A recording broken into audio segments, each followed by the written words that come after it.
The program on philanthropy and social innovation is particularly proud to be able to host this event because we think this is a very important report, breaking the binary. I think it's significant for a variety of reasons. I mean, one, you would expect no less out of a collaboration amongst these four partners, the combination of the Schwab Foundation for Social Entrepreneurship, the SK Group, Insight at Pacific Community Ventures, and Harvard's Initiative for Responsible Investment.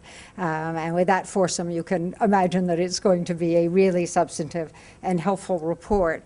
We also think this is important because the timing is so good. I mean, it feels as though the public, private, and social sectors are truly poised to try to kind of harness the capacities of each sector to address really nagging social problems. And so we're particularly delighted that joining in this conversation will be two leaders in the US government, Elizabeth Littlefield of OPIC and Jonathan Greenblatt, an alumni of the Aspen Institute, but also a head of the White House Office of Social Innovation, and also a leader in an intergovernmental group, Julie Katzman, who's COO of the IDB. So we're particular welcome to them because of the policy focus. This feels like a really good opportunity to talk about how to put forth policy enablers for this kind of work, but also how to kind of get rid of the underbrush of any policy obstacle. I now have the opportunity to turn this over to Katherine Milligan of the Schwab Foundation, and she will introduce the report and the panel. So thank you, Katherine.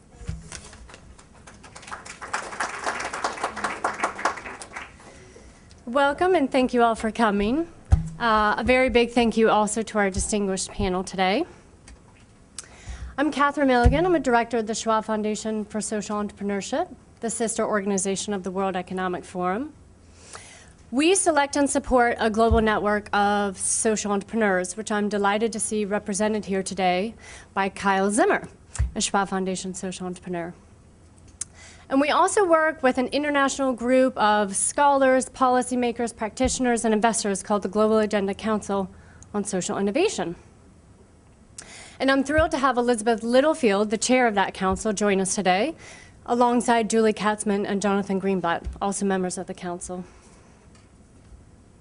And it's only fitting because we're here today to celebrate the launch of the Policy Guide to Scaling Social Innovation, which is a research report that's been more than a year in the making, that was born out of the council, and that has been guided by them throughout. But I'm particularly pleased to be here today to talk about the impact economy and the important work of the council and this report, because it's stuff that I certainly care quite a bit about and have for a long time, and I'm working on now at the White House. Before I do that, let me just a couple words of thanks. First of all, thanks to Katherine for a remarkable stewardship over the past year of all of us who participated on the council. We had folks participating from how many continents?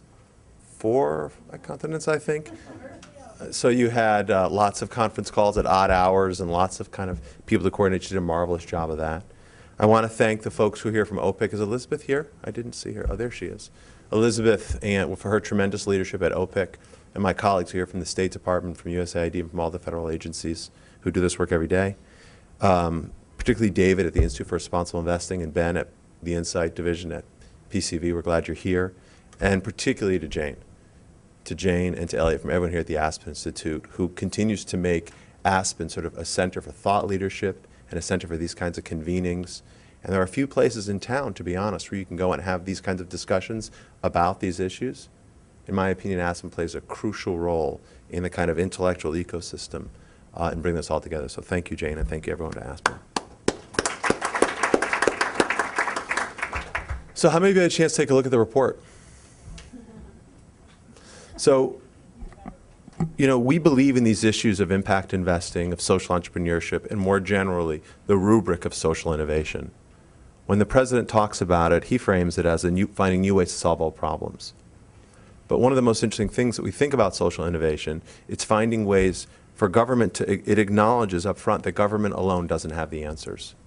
That the way we're going to move the needle, the way we're going to make a difference, and the way we'll finally get progress at some of our toughest problems is by engaging folks from the outside on a cross-sector basis. And impact investing and this body of work really exemplifies that. Because it's about not only engaging the disciplines and the thought leadership of the capital markets and the private sector, but it's working in partnership with government to really move the needle, as I said, on really tough problems. And if you look at the frame of the report, if you look at how it starts with building government capacity, that's really what my office exemplifies at the White House. The president created it in early 2009 to bring these ideas directly into the executive office of the president and to institutionalize in government this notion of making social innovation not an occasional strategy, but a core element of his operating plan for the country. So day in and day out, we're thinking about how can we accelerate economic recovery, how can we jumpstart job creation, and how can we create stronger communities. What's nice, and again I think is exemplified by the work of the council, is you see that this isn't just happening here, it's happening all over the world. And I think the power of this report and its utility is helping to create a framework to think about this. So it can be replicated beyond the US, beyond the UK, beyond Peru, beyond Australia, beyond Canada, to countries all over the world. And it becomes a way that we look at all kinds of problems, because ultimately social innovation is not the end. Social innovation is a means to an end. It's a way to accelerate achievement on our priorities. It's a way to make progress on our most important challenges. And so that's why I think this report is so fundamental and so timely, because at a moment where we're facing a tight fiscal climate, at a moment when we're facing some real economic challenges that seem pervasive and systemic, we think, the president believes, that social innovation is a lever, if you will, that we can use to kind of finally propel progress in places where we need it most. So I want to hand the agenda back off, but I can't say enough about the important work that our scholars, Ben and David and all of your teams have done. And thanks again to Katherine and all the participants from the Global Agenda Council who made this possible. Thank you.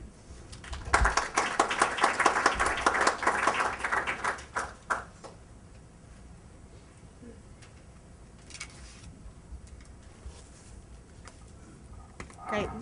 Thank you, Jonathan. My name is Colby Dailey. I'm with Pacific Community Ventures, and so I wanted to just reiterate all of the thanks that have been already said, specifically to the Aspen Institute, and of course to Katherine for all of her help shepherding this project through. And I also wanted to thank a couple of folks by name, specifically my colleague Sarah Ritter from Pacific Community Ventures, and also Katie Grace from the Initiative for Responsible Investment at Harvard, both of whom were additional primary researchers, authors, and editors of this report.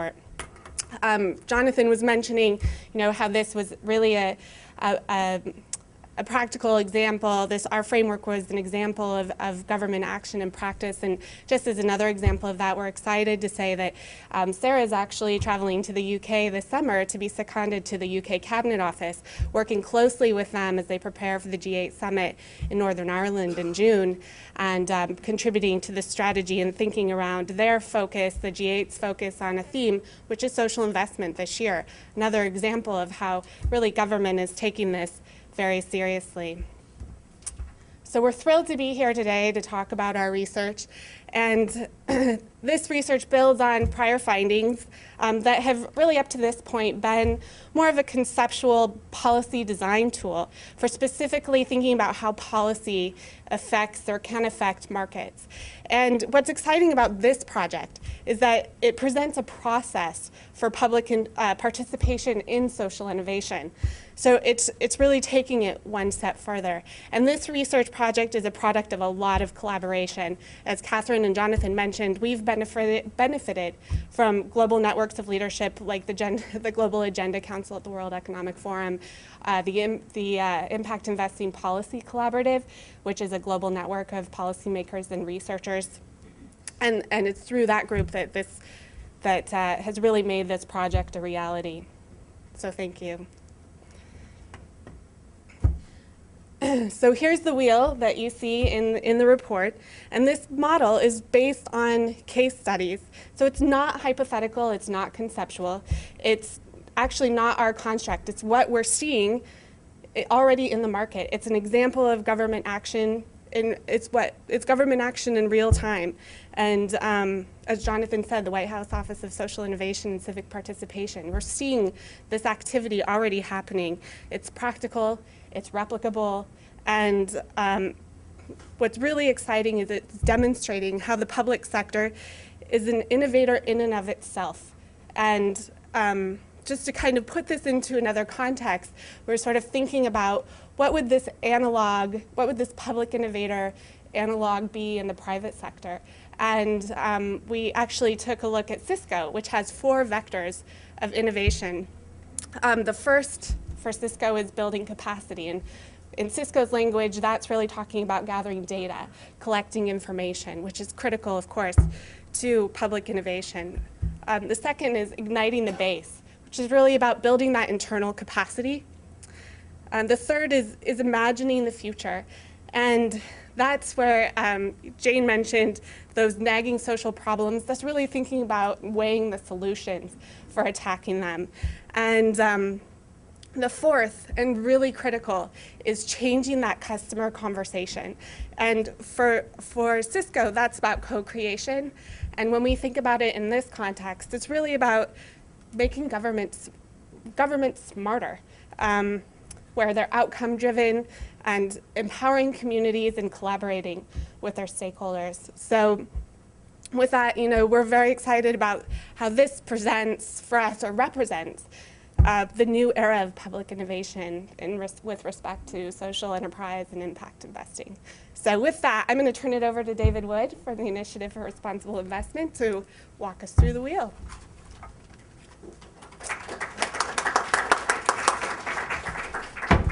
I have to be able to see. I don't want to make too much of a confessional of this presentation, but my allergies are so bad that in order to be able to present, I had to take an allergy pill that made me incredibly dopey. And right before this, I went out and got a Monster energy drink to balance it out.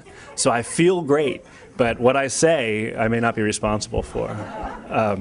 So I'm just going to go through very quickly and put some examples that are in this report, and they're practical examples. As I said, we did the last time we were here at Aspen, we talked about the football. And the football was a framework that was meant to sort of think about where policy sits. Now we're sort of, it's because the graphics are moving. Not very good for the allergy pill. So this one was really to take some specific examples of things that have happened. And I want to say a couple things about what's in the wheel. In the first place, behind this sits the sort of fundamental decision somewhere by policymakers that engaging private sector capital is the right thing to do. It's not always the right thing to do, and not every problem needs that as a solution. So we want to put that ethical and practical decision behind the wheel because it's there. If that's the path you're going down, these are steps you can take, and here's some examples of steps you can take. The second thing about this is that these are rather arbitrary distinctions, obviously. They're sort of different pieces and they flow into each other. We've carved them out because it becomes a useful way to think. But we don't assume that policies exist in a vacuum. And in fact, one of the lessons of the wheel is that each piece is meant to reinforce the other, as I'll talk about in a second. So moving forward. And now I'm going to say the names wrong, but because of the angle here, so engage market stakeholders, and this is one of these first ecosystem development things. Impact investing is a new language. Obviously, the practice is old for lots of institutions and places, but we're having a new, and Mildred and I talked about this a little bit right before this, a sort of new confluence or nexus of stakeholders. Oh, thank you, that's perfect. That was very smart, Colby.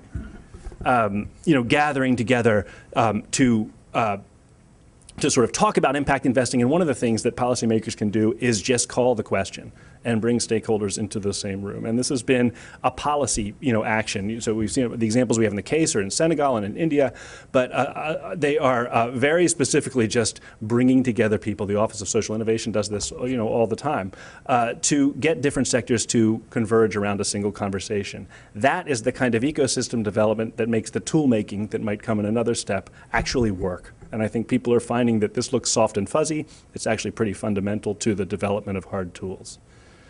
The second one we have here is develop government capacity for action. And so this is actually building internally for policymakers. And here we have 2 national level programs.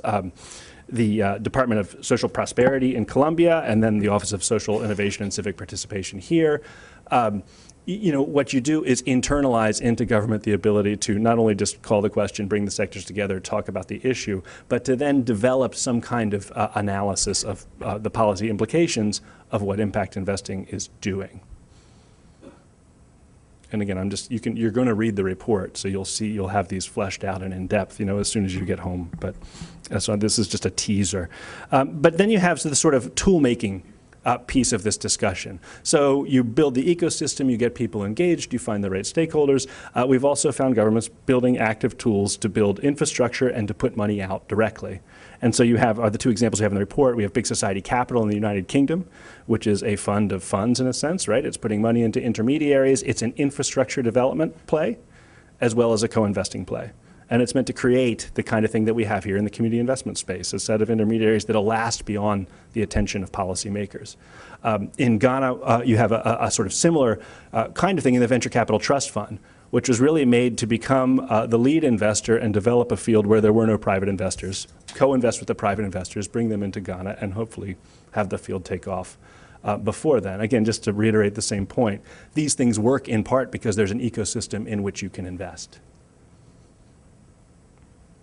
But what we found in a lot of places is it's impact investment. People are trying to work in hard areas, particularly, say, in Latin America. We were just, for this report, we were in Lima. The sort of Latin American governments are focused right now on social inclusion. For a lot of them, this means engaging indigenous and rural populations. There are not a lot of investable opportunities necessarily for impact investors. And so if you don't work the demand side through policy, your intermediaries won't have anything, to put money into.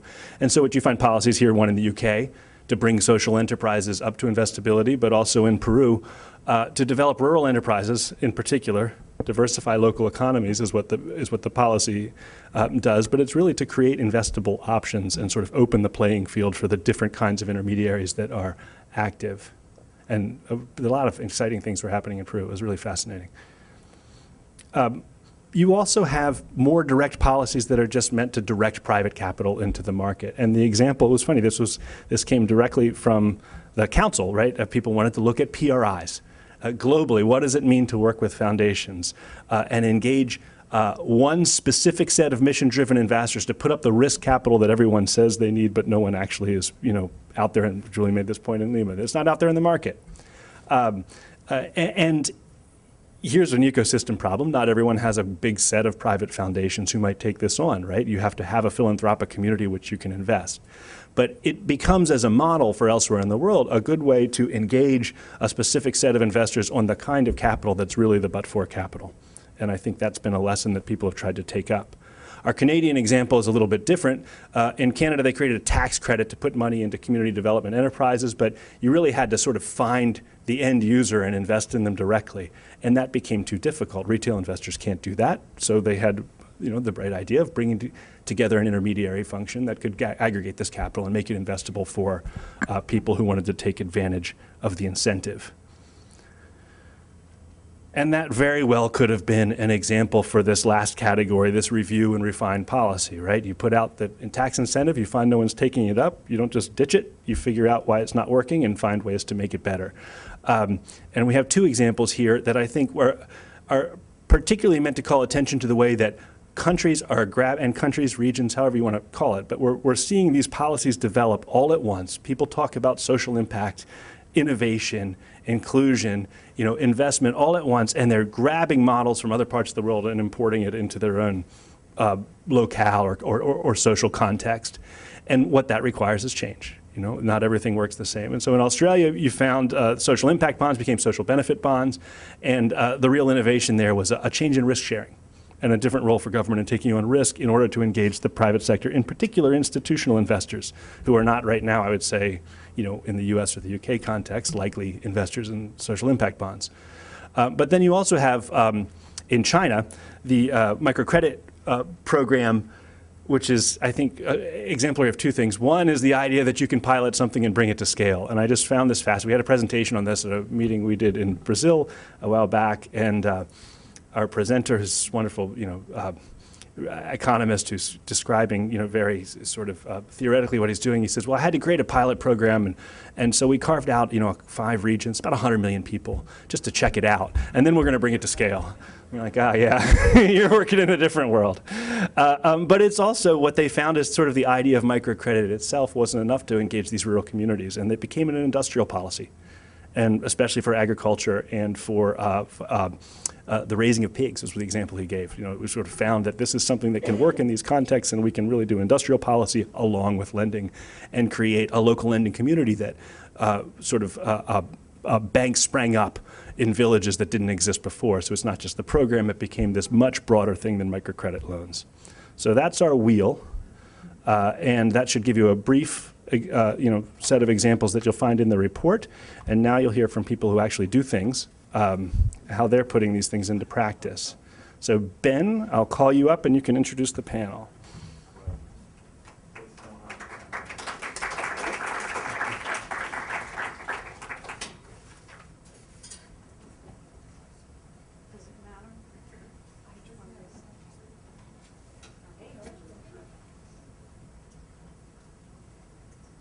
Thanks.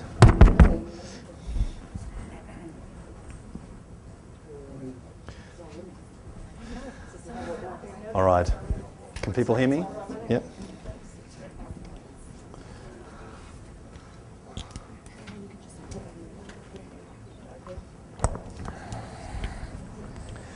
Great. Well, while we're getting set up, thanks again for joining us. And I was so pleased that Jonathan had called out, particularly Katherine and her efforts leading this project out of the World Economic Forum. It was such a thrill working with Katherine, and it just made the whole project seem very smooth.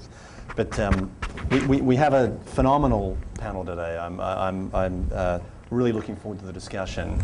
You have people's bios in front of you, but just to quickly run down the line, Elizabeth Littlefield is the president and CEO of OPIC, the Overseas Private Investment Corporation, also has a lot of private sector experience, and you'll see a theme throughout the panel is a lot of experience both in the private sector and the public sector, which is really what we're talking about here, so very appropriate. Julie Katzman, similarly, is the Executive Vice President and CEO of the Inter-American Development Bank. Both Elizabeth and Julie are members of the Global Agenda Council.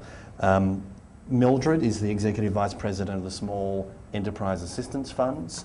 I'm not sure how large they're, like $250 million or thereabout? Oh, actually more historically than that, about 400 million currently under management, yeah. There you go. So one of the largest impact investors in dozens of countries throughout the world doing this investing. And Mildred is an OPIC alum, so also has that public sector experience.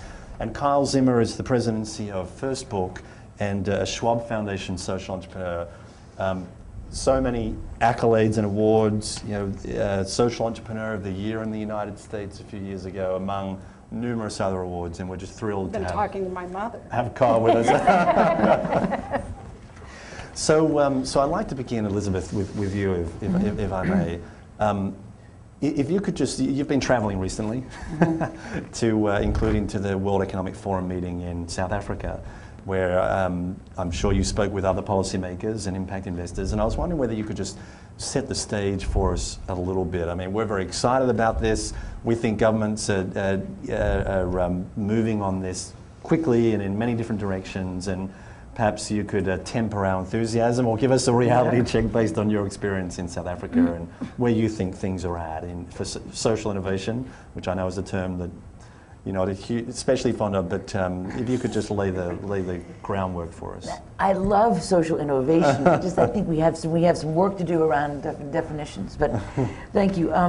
So yeah, I just got back from Cape Town yesterday, I guess, and there was a lot of buzz around this. But I think more generally, on the continent, I see, and I'd be interested to hear what others see.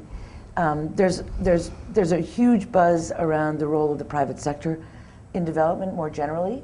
And I think this is something that we've been seeing really cresting, or hopefully not cresting. It's really been a trajectory over the last couple of years. If you think about it, the development finance institutions like OPIC, just 10 years ago we were doing $10 billion a year in financing, and now we're doing 40.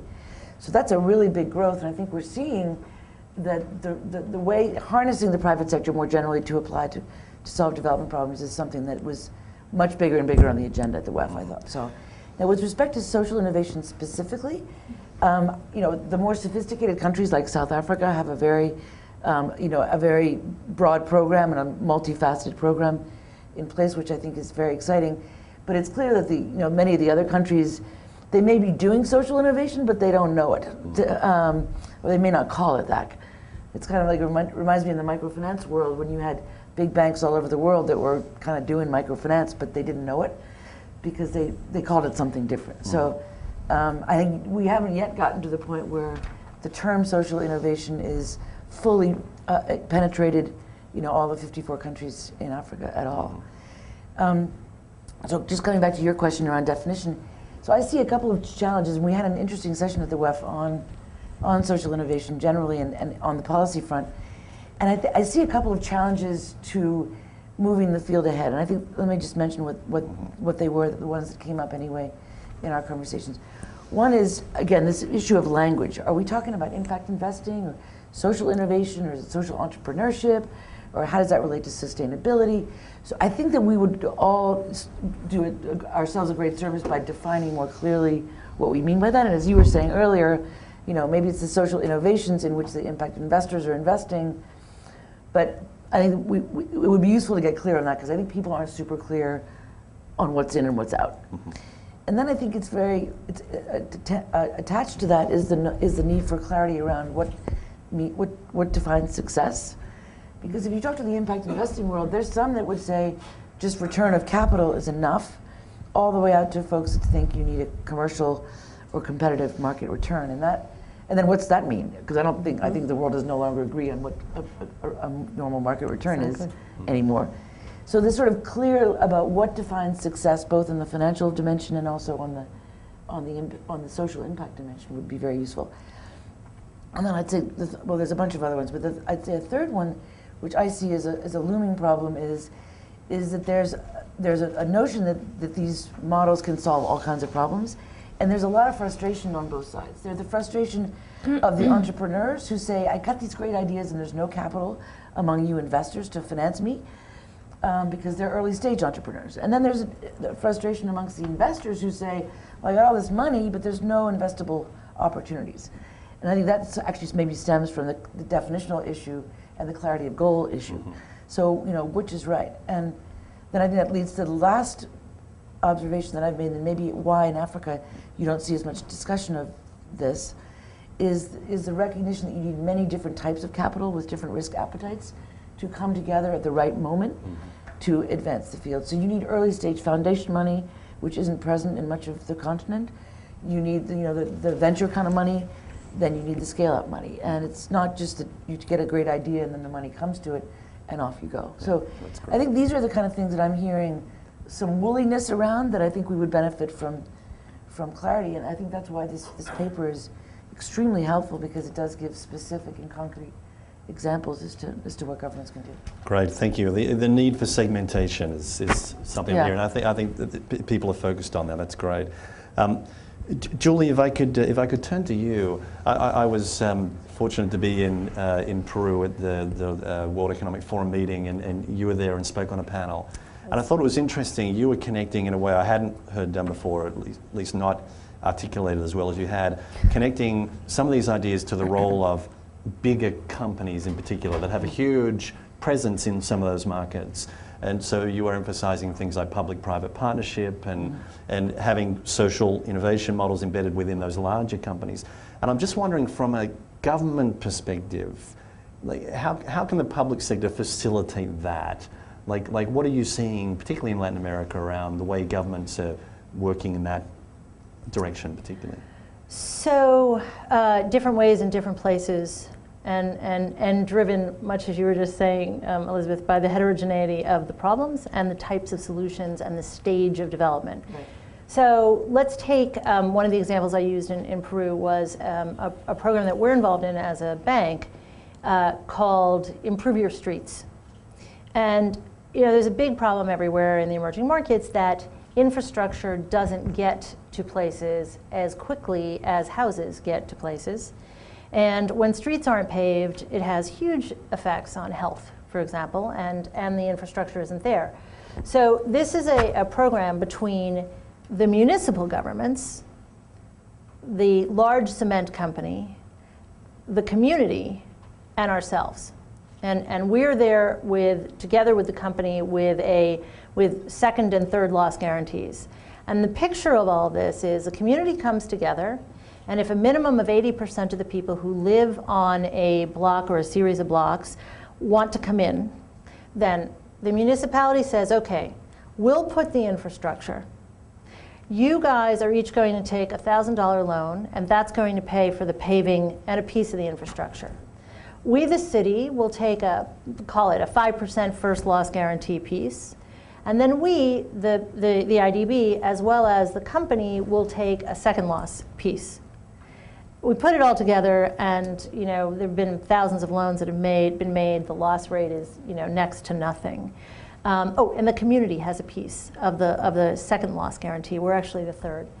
So what did that take from a government perspective, right? It took really a lot of soft skills, let's say. It took the willingness to sit down and think about the problem from a multidimensional perspective, then being willing to take a piece of their own budget and put it up, both in terms of infrastructure and first loss guarantee. And that is sort of their demonstration of the fact that this is actually going to better the quality of life of their citizens.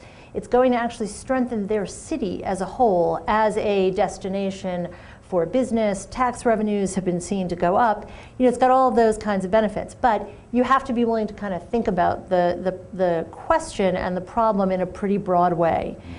Cemex is a huge cement company with massive capillarity throughout the region and actually throughout the world. So leveraging their platform and their willingness to put the program together and be the bank in many ways is a hugely valuable asset. On using sort of a different example, and not in every one of these cases, in fact, does government even have to do anything. We're working with Pepsi in Mexico, and they were sitting there going, okay, we have an obesity problem in Mexico that's massive. So let's try to make snacks somewhat healthier. And that meant using safflower oil instead of what they were using. And lo and behold, that value chain had been decimated as a result of NAFTA, basically, over the previous 10 years. So yes, they put up true seed capital to help those growers organized in cooperatives, guarantees going this way and that way. But that didn't require any activity from government, and it's really working. And on the other hand, an example that I think I used in Peru about a public utility company. So they are a manifestation of the government in some ways. And they were saying we've got to balance some public policy priorities with a profitability model. And looking at the customers that we've got. So, they're the power company. Everybody's their customer in Medellin. And they know everybody's credit history, basically, better than any credit bureau. So they said, well, we can use that asset to achieve a whole bunch of things. And they launched a loan program to provide construction supplies, appliances that were more energy efficient and could help them deal with decreasing the load on the grid and addressing not having to build more generation capacity relative to climate change, and technology. So 500,000 people have taken loans for construction supplies. And 100,000 people have taken loans for new appliances, and 50,000 people have taken loans for tablets, computers, and internet service. And the combination of that is now reported into all the credit bureaus, so there's credit history building. They've achieved the climate change goal that they wanted to achieve. They've brought internet connectivity to a segment of the population that's critical for delivering other social services that the government wants to reach that group of people. So, again, I think it's the ability to think creatively and more holistically that most of these models require. Very interesting. Thank you. And That's not mine. And Mildred, building off of what Julie talked about, some of the important soft elements of what we're talking about here. I mean, I think that there's a set of policies that are, as an investor, tax credits, co-investments, guarantees, things that literally affect your bottom line. But a lot of what we have in the report is process and engagement and relationships and the conversation and being creative in partnership. And from your perspective as an investor, I mean, what's the importance of those soft policies, if you will, versus the hard, change the calculation for CEF? I mean, it's absolutely critical because at the end of the day, all of these policy tools that get developed, the guarantee programs, the tax credits, have to be implemented by people. And people have to have incentives. They have to have those incentives aligned in order to make something work. There would have to be, a lot of things removed that are disincentives. So first of all, I think, one of the key things is that you have to start with what it is you want to achieve. And in the case that Julie described, it wasn't, how do we use a tax credit? It was, we have a specific, problem that we want to solve, and these are the tools. And I think that is one of the mind shifts that is often difficult, if you're sitting in a public policy role, because what you have are tools. But what you want to do is use those tools to solve the problem. And so because it's people ultimately that have to implement, you really have to begin to pull that apart and figure out, where are the blockages. And I'm thinking about David's wheel over there, and I'm looking at it as like a water wheel on an old-fashioned mill. And I'm thinking about, it's great once the water gets to the wheel, and it will turn and create a lot of power, and a lot of good things will happen. But when you start upstream, how many boulders are there that are diverting that water flow? And am I removing the right boulder? Because I can remove the one right above the mill, and it's still not going to be very good if there are 15 other boulders, higher upstream. And so I think, when we think in terms of policy tools, sometimes, that's part of where we get stuck. We say, I have this perfectly good, credit guarantee. I don't understand why these banks in sub-Saharan Africa or elsewhere are not using them. And it's because you're thinking in terms of tools and not, achieving the ultimate objective. And then coming back to that, what is it that's going to empower people to think creatively how to use those tools. And it increasingly comes back to, what's my personal incentive? And if I can, earn the same salary, get the same bonus, get the same kudos from my boss from doing things the way I've always done them without those guarantees, why should I learn a new product, take some risk, have to tangle with my risk manager who doesn't agree with me about, whether I've increased the risk or decreased the cost or whatever? Life is much simpler if I just do it the way I've done it. So until you deal with some of those incentives, and governments around the world have them, bureaucracies around the world have them, corporations have them, we all are comfortable doing things the way we've done them. And this is about a mindset change, as the report establishes. And so it really is about what's standing between me and where I need to get to. Many things are going to interact. By the time I get down to that last boulder before the power wheel, there may have been an earthquake and the whole thing may have shifted. So I've got to react and adapt. But I think it is about keeping our eye on the problem and then letting the tools fall into place and be adapted over time. Great, thanks, Mildred. Wonderful analogy. And continuing with it, Carl, you're really doing this work on the ground. And we hear from entrepreneurs sometimes that governments drop as many boulders into that river as they do remove them. Exactly. Right? Some man-made, right? Yeah, that's right. There's a sense that government can be as much of a barrier as it is an opportunity. And I'm just wondering if you can reflect on that in terms of your day-to-day work. If you could tell us a little bit about your business also, Sure, and then where government sort of plays both a positive role. I think First Book is a nonprofit. It's an NGO. We're based here in Washington, D.C. And what we are, the best way, the easiest way to describe it is we are a supply pipeline that provides the highest quality books and educational resources to preschools, after schools, Title I classrooms, basically anywhere where kids are gathered for an informal or formal educational setting. And what we're really trying to do, though, is invert the publishing industry. What we recognize is that the fundamental design of the publishing industry in the U.S. and in many countries is it's based on consignment, and that messes everything up. And so First Book has stepped in to aggregate the market in the lowest third of the country. We are in Canada as well, and we're in our 21st year, we've given away about 100 million books, and we're growing by about 35% annually these days. We work with basically all the major publishers, and we're just about to spread our wings onto the global scene. So that gives you somewhat Okay, it's always dangerous to ask a social entrepreneur to describe their business. I'll have you guys canceling your dinner plans so I can drag you through the. But you know, and I guess the first book really, honestly, you know, I spent the early part of my career as a lawyer here in Washington, and so I had a lot of exposure to government, and you know, from that perspective, and as you know, I've got to say that we designed First Book outside of that system, and really strategically outside of that decision, to be honest about it, because we felt that we could design an enterprise that stole the best strategies from the private sector and applied them to new models for a very old industry. And but really, to take my experience over these past years, and I was really struck by this report, and because I've sort of both been a player in the field of social enterprise, but also kind of a student of it.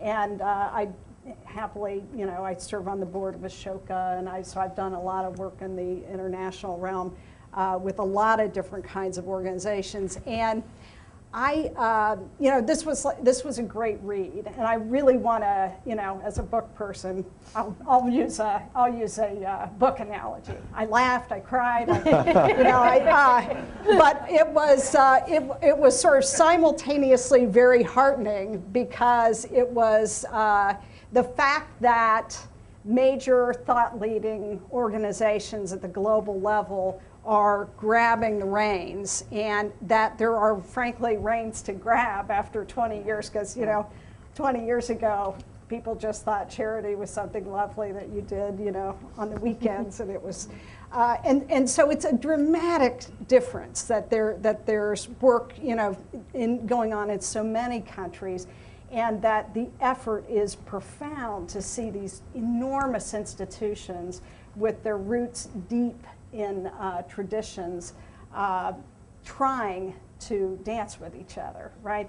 The frustrating part as a practitioner is that I frankly don't think we're ever going to get definitions, and I think it's a really elusive chase, because I think that once we get our hands on it, it'll change, and honestly,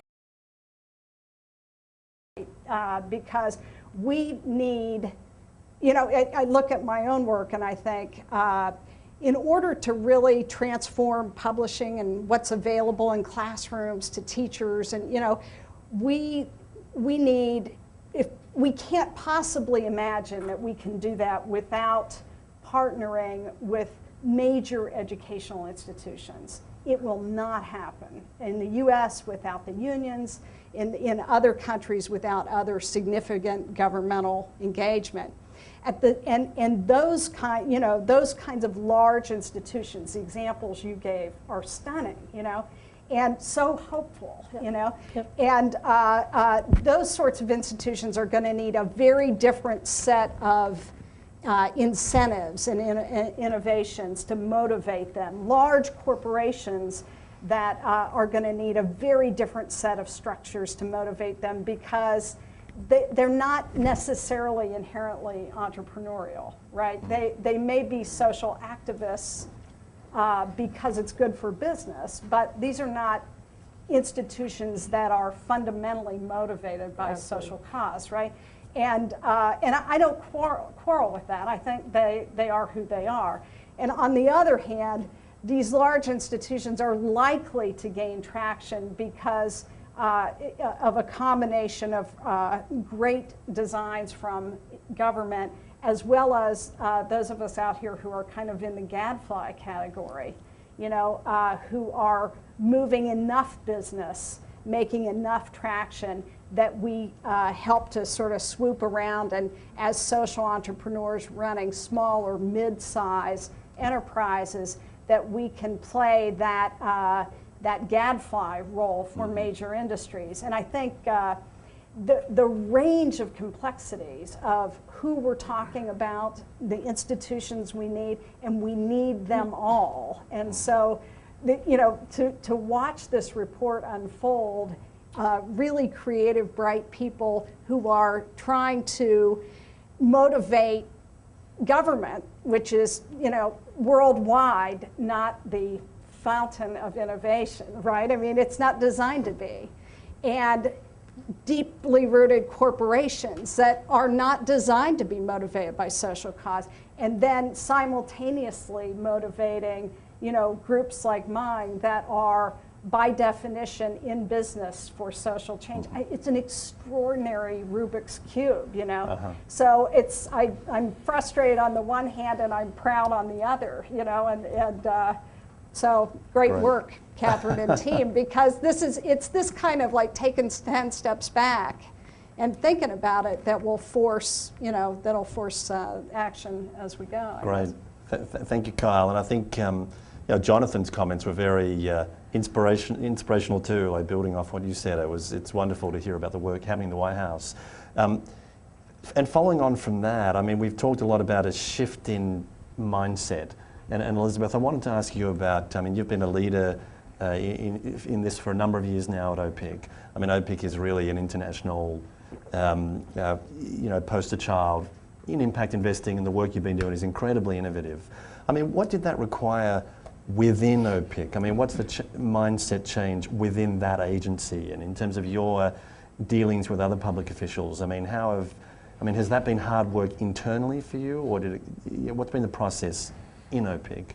Well, I should first call out Mitchell Strauss, who many of you know, who's been leading a lot of this work within OPIC. But I think I have to come back, and I apologize to the sort of definitional thing again, because that was one of the biggest issues we had is, the guys that are doing renewable energy projects in South Sudan or building, 3-star hotels in Afghanistan saying, wait a minute, you mean my work isn't impact investing? It's hugely impactful. In fact, arguably, it's the big corporations that don't go about their work with the intent to do social good that are doing more social good than the smaller ones that seek to do so. So that was one of the issues we had, was saying, it's okay to have a social good that is done as a byproduct of your financial first ambitions, not as a singular goal. So that was, I think, one of the first things, is saying it's if you have a social impact but you didn't seek to do so, that's okay too. Right. And I think one of the second issues we've had is the perception of risk, which is, if it's an impact investment, does that mean you're giving the money away? Or if it's an impact investment, does that mean I'm going to get as much money as I would if it wasn't? And those are things that a big organization needs to be clear on when you decide how much of your portfolio you're going to focus on these things. What we've found is that when we went back, and again, Mitchell led this great work, in order to demonstrate that you could do social innovation and impact investments in a way that was still profitable and not too risky and successful, because we really wanted to offer up to the field longitudinal data that showed you could make both financial and social returns, to sort of quell the naysaying. We found that we were actually doing a lot of impact investing. In fact, last year, when you went back and looked at our portfolio and identified which deals really did have the intent to do social good and at the core of their business model, but to do so in a financially sustainable way, it was $330 million out of the $3.2 billion we did last year. So that's a pretty hefty chunk of transactions. From what we know, we don't know this for sure yet, those transactions that we did that were social first, but still financially sustainable, didn't have a riskier profile, didn't perform worse in a material way than those that weren't. So those are the kind of things that I think we really need to be able to show that to calm people down that we're not gotten all soft in the head. That's great. I mean, is that data available publicly? You see, Mitchell? Everyone wants it. Yeah, I mean, that sounds like a fantastic data point that we could use. It would be very useful. Yeah, and Julie, similarly, I mean, what have you seen in terms of the changing mindset? You described it a little bit. We were talking earlier, and you mentioned the example in Massachusetts. So, I mean, I'd be interested in your views on what US policymakers can learn from what you're seeing outside of the US. So we were talking earlier, and it sort of goes to what does it sometimes take, and it does take a change of view. And I was talking about something we've done on the health side in Central America. And to make a long story relatively short, the Gates Foundation and Carlos's Slim Foundation put up money together with us to get results quickly in health. So anything you did had to show results in 18 months, which meant that if your usual procurement process took 2 years, you couldn't apply, right? So in El Salvador, they had to make 2 very big changes. They had to put micronutrients on the list of medical products that were allowed to be imported into the countries. A 2.5-year process typically took 3 months. And the procurement took 2 months instead of 2 years, right? So why? Because the incentive was so big. Yeah. For every $1 in the health budget that they put up for this project, the foundation put up $1. And at the end of the 18 months, if there are results, they get another bonus payment of 50% of the cost to use in their health budget however they want. So there was a lot of incentive there, right? And it took that to get this to happen. And by the way, I should say, we got quicker internally at the IDB at some of the things we had to do. But when you look at some of the things that we think are good ideas, so social impact bonds, they require changes. So what state or local government has the ability to agree to do a contingent payment 7 years from now and fund it then? Not so many. So, in Massachusetts, they've put through a piece of legislation that allows them to fund the contingent payments in the future through a sinking fund, so that when you get to 7 years from now and you actually owe the money, if it worked, the money is actually there, not in the budget this year, right? So clearly they too have said, there's enough in it for us that we're going to go and we're going to create legislative change. And I do think that's part of what's going on here. You have to be able to articulate what it's worth to the various constituencies to get them to do or invest what's necessary to do. Mm-hmm. That's great. I do have a final question. I'm going to come round at the end and ask you all, sort of forward-looking. But at this point, I'm happy to turn it over to our audience. Thank you all for being here. And we can take a few questions. So please, if you've got one, raise your hand. And there's a mic at the back of the room. There's one up here, Tracy. And please introduce yourself as well. My name is Dave Haft, founder of Impact Hub. We're a social enterprise. My question's for Julie. In Latin America, you mentioned tablets, loans going out for tablets and technology. So that's an area that I'm particularly interested in, and I'm wondering if you have any other anecdotal stories or just case studies you'd like to share with us where technology and social entrepreneurship and maybe impact investing are converging. Well, okay, so it will be more in the area of anecdotal than anything else. We're in the midst of launching a large broadband initiative because Latin America has the highest penetration of cell phones of any region, more than 1 per 1. But it's got really bad connectivity. And you can see the effects of this across a large, many topics that you could think of. But I think there are some interesting, I'll use an example in Uruguay, where we were involved in the first 1 laptop per child initiative. And there's a lot to be said for 1 laptop per child designed the right way, which is not about the laptop, but about the teacher training and about things that you put on the laptop. It's a big value chain, or it's not such a great investment. But part of that value chain has been on the order of social entrepreneurship, where either the apps in the one case or the software and programs in the other that have made the 1 laptop per child a much more valuable tool in Uruguay have come out of the world of social entrepreneurs. And so that's been really important. And there's been some interesting seed capital available for them. It was the sort of ecosystem was thought through to encourage that kind of thing. There are some health initiatives elsewhere in the region where the availability of either smartphones or tablets are a key enabler of what the social entrepreneur wants to achieve. So whether it's eyeglasses and eyeglass tests and things in one place, or there are a couple things going on in Mexico.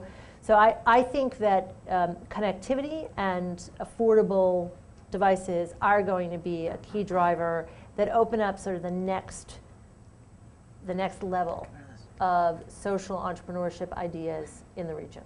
Great. Elizabeth? Yeah, I would just highlight a couple of others that I think we're probably all familiar with too, and that is, for example, the pay-as-you-go solar equipment, for example, in Africa, where you've got a card that you're enabling, that enables you to pay for as much electricity as you can afford. I think that's very interesting. And another one which I find very powerful was how many welfare programs throughout the world used to be paid in cash. And when you can pay those welfare programs on a prepaid card, you not only dramatically reduce leakage, but you enable the recipient to save money and use it when they want to, and you bring them into the banking system. So that's a super simple means of actually bringing a huge amount of people into the financial system, very simply. So I think that's another, at the very basic end of the spectrum, that's another application of technology in a way that's financially viable and really transformative. Great. Do we have another question at the back? Thanks. Good afternoon, Wilmot Allen from the Partnership for Urban Innovation. I actually was just in South Africa and had a conversation with a media executive there. And we were pondering the fact that outside the US and most of the West, in the developing world, particularly in places like sub-Saharan Africa, there doesn't seem to be a lot of innovation when it comes to entertainment and media. We all know the profound impact that has. And so I'm just curious as to what ideas the panelists may have in terms of where that's being done, particularly funding projects, whether it's MTV Africa or elsewhere. Yeah. Great, the power of media. Anyone? Kyle? Mildred? Yeah, okay, I'll take a swing. I think the funding of media tends to be, in the innovation side, very local. And so that may be why you don't see it big pictures, bright lights. But I'll give you an example of something we've done. There's a huge music industry in Brazil. And you wouldn't be surprised to hear that. But what you would be surprised to hear is that the major labels represent, I don't know, something like 5 to 10% of the music industry in Brazil. What really drives the music industry in Brazil is actually in-person performance. And most people who are involved in the music industry give away their music free online in order to drive a huge income stream around actual performances. And there's a very large population of people in Rio who derive their incomes from all the things that go with it, whether it's lighting or acoustics or labeling or all this kind of stuff. So it goes back to the technology thing and basic skills that people need around how to be an entrepreneur and how to run a business.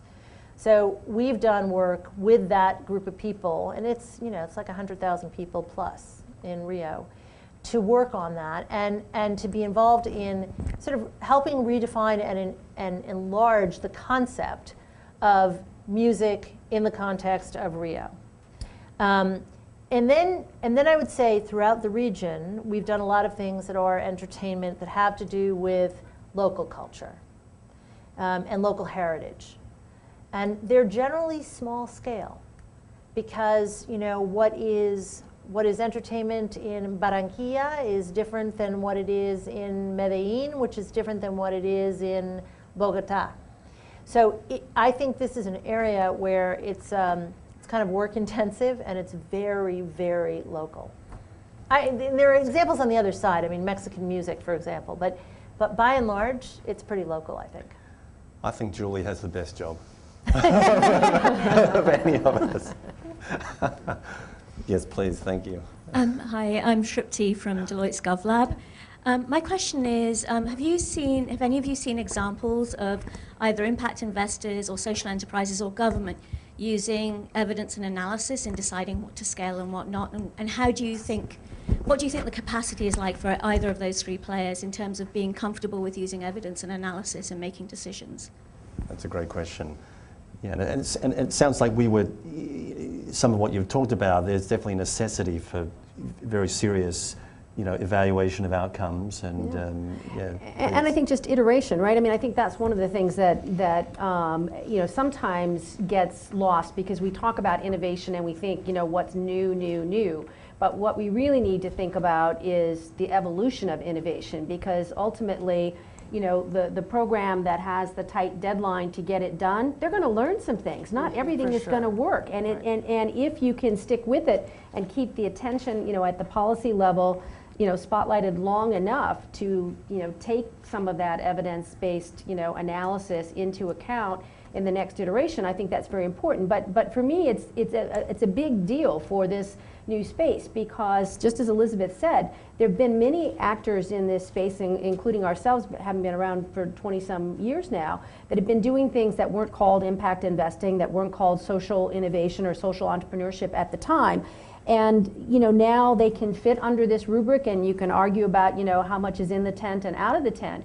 But at the end of the day, there's a lot of lessons that have been learned, and there is data out there about depending on what your objective is, financial versus measuring other kinds of impact, that can be taken into account. And I guess my plea for this space is that in the name of innovation, let's not lose sight of the fact that there have been other innovations in the past that have evolved and iterated, and now need some additional investment to scale up and to move in sometimes different directions, just as technology changes, for example. So I think yes, one of the good things about the new focus on impact investment is that metrics have been a big part of that, and so a lot of data is being gathered. Much is still in the infant stages, but don't forget there have been organizations like PCV and CEEF and Acumen and others that, and not to name the DFIs, that have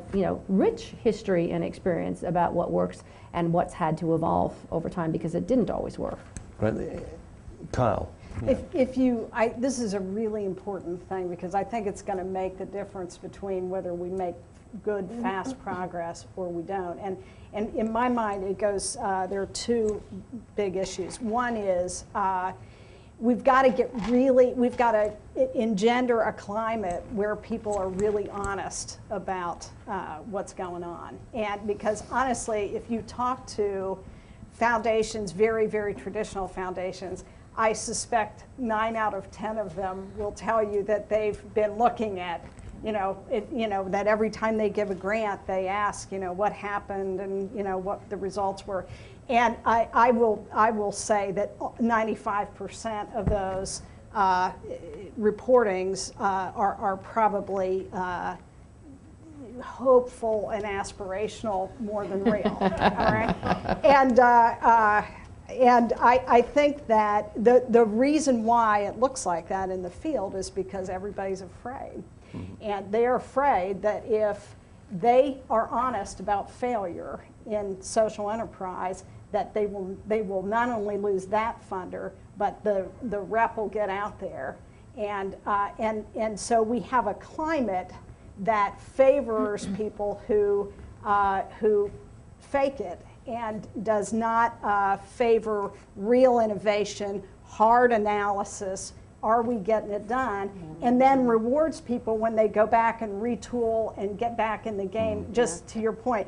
And I think what it also urges, when we don't have that kind of transparent, hard looking at data and at evaluating what's really going on in models, it turns into insider pull, because then nobody wants to say the bad news, and we all just kind of talk to each other, right? And the private sector, the purely private sector side, is better at that, than the social sector side, because we are still coming out of the era when we all want to just hold hands and sing Kumbaya, one more time. And I think we've got to, on the outside, not as funders, because you guys have the yardsticks, but in the field, we have to get pretty steely about what our objectives are, who's doing the best work, and there has to be a little bit of that friction of competition so that we push each other in the right direction, I think. That's great. Thanks, Carl. And Julie, you had a comment too. Right, so this is a theme near and dear to my heart because I'm a big believer in, all of our institutions, whether we're funders or whether we're doers, have an aversion to talking about failure and things that didn't work the way we wanted them to. And we're trying really hard to change that view. So I'll tell a story of that, which is we funded something together with AusAid and a large bank in Peru focused on training 100,000 female micro entrepreneurs and 10,000 female owners of small businesses to look at why these businesses didn't really grow and figure out whether certain parts of the training could help their businesses grow much more quickly. And the idea was that really people hadn't done this kind of training with women in a way that they had good control groups, which led you to actually know whether or not it worked. And on the other hand, an awful lot of people were spending an awful lot of money on training, right? So either spend the money because it achieved something or stop spending the money and just accept that reality and try to figure out some other answer. So we were pretty new. So we're in answer to the question, we're really now quite driven on these kinds of metrics. And we're doing a lot of very good experimental, quasi-experimental impact evaluation to really, really know when it's an important question, did it really work, right? But you have to start. And I'm here to tell you that the first time you do an impact evaluation, you may not be that good at it. Because I've now I read the impact evaluation, I've looked at the results and I've gone, shit, we really didn't ask quite the right questions. Right, and so we've got answers, but we don't have really definitive answers. And the thing that turned out to be the single most important thing, we didn't ask any of the right questions, which is that it's the most expensive element, which is mentoring, which clearly has the biggest impact. But we didn't measure it in a way that really lets us know, okay, it may be the most expensive, but was the return sufficient that it's okay to spend that money, right? So now the good news is that everybody who's involved in this says, you know what, so we learned a lot. We didn't learn quite what we really needed to learn. So let's throw some more money in and let's, now that we've learned this, let's iterate. Let's do X and Y and look at the data in a different way and do some more work and figure out how to get this right. That's great. So, I think that that's part of what we have to do. That's great. Well, we just have a few more minutes. And I'm going to take the moderator's privilege of asking the last question. But it seems like this is a particularly auspicious time, particularly with the G8 meeting coming up. When I spoke to the Cabinet Office about what's driving all this interest in the UK and what's motivating policymakers, they said significant growth in the market, 38% a year in social impact investing in the UK. Clearly, that focuses the mind. The demonstration effect of social innovation as a sort of pilot for the future of what public service delivery can look like. And finally, reform of the public service to be more focused on early intervention and prevention rather than cure. And they were really the three underlying motivators driving a lot of that interest in the UK. And it seems like those kinds of things, those mega trends are present probably in different forms throughout the world. And so we have that piece in place. We now have a track record, data we're talking about, lessons of what has worked, has not, a sort of platform, including this report. So what's next? Where do we go from here? We'll just go down the line, Elizabeth, if you want to begin, a final reflection. Okay, I have just a few thoughts on that because I'm so excited about what could be done if we get it right and nervous about what could happen if we mess it up, despite the fact that we all need to embrace failure. It's hard to do. I'm Two worried about different that. kinds of failure, though. So I want to, maybe just thinking back about Mildred's water wheel analogy, which I really like so much. And I just think about over the course of my career, some of the things that I've seen governments doing to throw boulders in the way of the stream. So maybe I'll just mention a few of those. Like starting with the engagement of actors. Oftentimes I find governments don't engage the people that they're trying to incentivize with their behavior. And that is a problem. You think of the SME lending facilities throughout history where a lot of money was given to a bank to on-lend to SMEs and not a penny ever moved because they forgot to talk to the banks about why on earth would they bother doing this if they could just buy treasury bills. Exactly. It's a much easier way to make money. So engaging with the actors, which I think is number one on your wheel, I think is a very powerful way that governments can mess it up.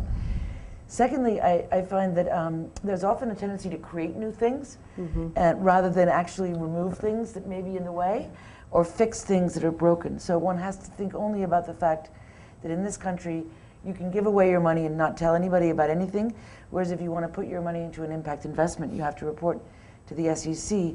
So that's a fix. You don't have to build anything new to take that boulder out of the water path. Then the third thing I was thinking is, sometimes actually a sort of okay policy that's stable is better than a good one that's volatile.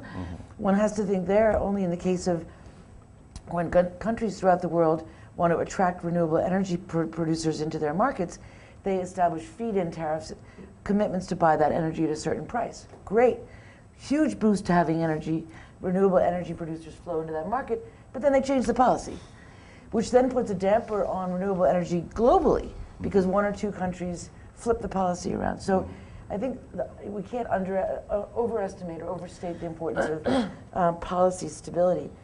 And then lastly, I would say, I think sometimes governments don't, penultimate, governments don't think about unintended consequences. Well-intentioned, great policies, but really can mess things up. Those of you that lived through the microfinance crisis in India know that the origin of that problem in many respects was a priority sector lending by well-intentioned Indian government saying 40% of your money, banks, has to go to these sectors that are high priorities, one of them being microfinance. Well, the banks just loaded up on this stuff, and microfinance institutions were forced to grow at a rate they couldn't handle. Big consequences of a well-intentioned policy. So I think those are the kind of things that we need to really think through and take lessons from failures and lessons from history. And I get the last and the one I feel most passionate about, again coming from microfinance, is please, we got to cool the hype. Because I'm hearing people saying, well, impact investment's been disappointing because the growth has been slow and uneven. And I feel like saying, are you kidding? We're changing the way the world thinks about money and about changing the world. And this is not slow, this is fast. This is amazing. But if we keep over-promising and over-hepping it and talking about 30% growth, then I think we're all going to be disappointed. And that will be a very damaging thing for all of the really good things that are happening. So. That's great. Thanks, Elizabeth. Yeah, and I think really just to follow on that, I mean, it's all about staying power in my view, because we are going to continue to iterate and evolve, and there are going to be things happening at all points on this spectrum, and that's a good thing. So everything doesn't have to be fresh, new, startup, cutting edge.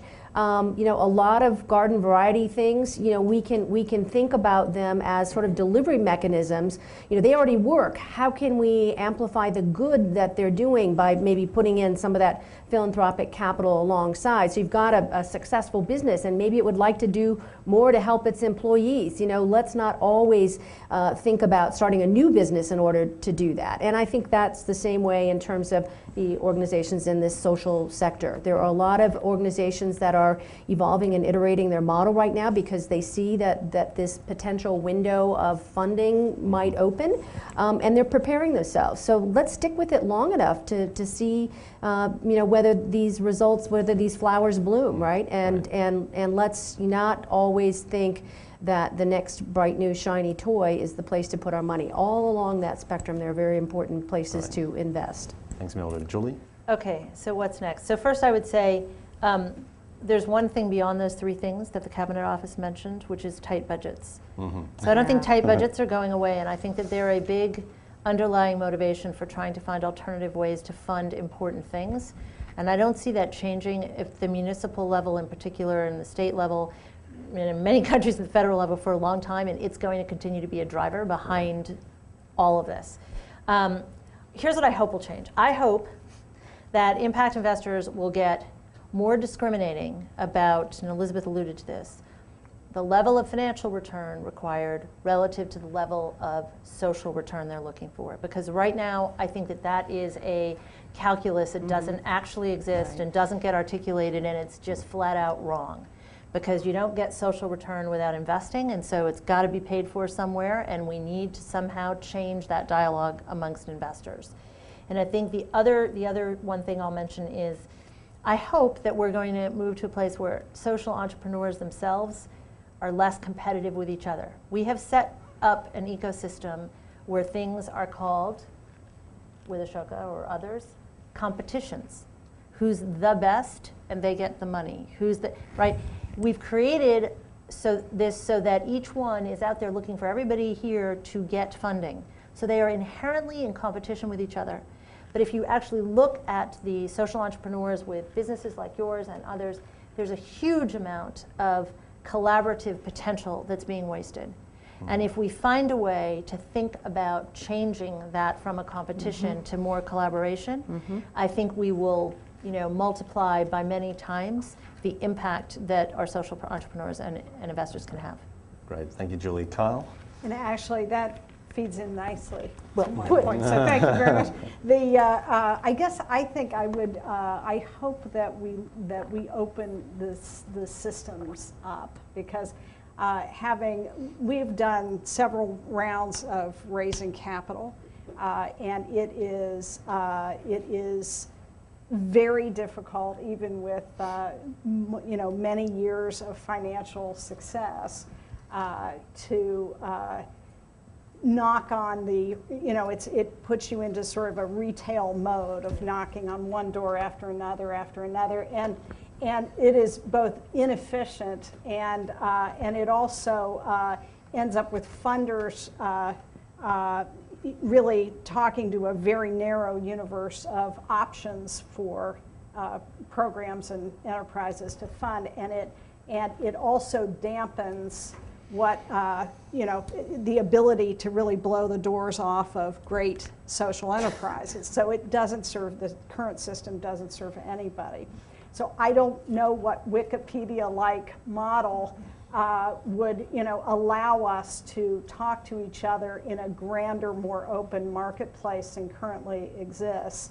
But we desperately need to get there. And I believe that if we had a really open marketplace, that it would detoxify the fistfights, the competitive who's best fistfights, because there would be many, many more opportunities on both sides, It feeds back to what Elizabeth said at the beginning, which is you can give your money to anybody, but if you want to invest your money, we need a big picture fix. Right, and one final thing I'd also say is I want to make sure that as we step out that we include traditional banks in the scene, because honestly, when First Book has been looking, we have ended up doing our financing with traditional banks. The interest rates were lower, and the process was faster. And so, I want to not forget the elephants out there who have been, plodding along in the field forever, and make sure that we incentivize them to be comfortable holding hands with the social sector, which they are not uniformly now. Great, thank you. Well, thanks again to the Aspen Institute for having us, and please join me in thanking the panel. Always something new to think about. Always something new to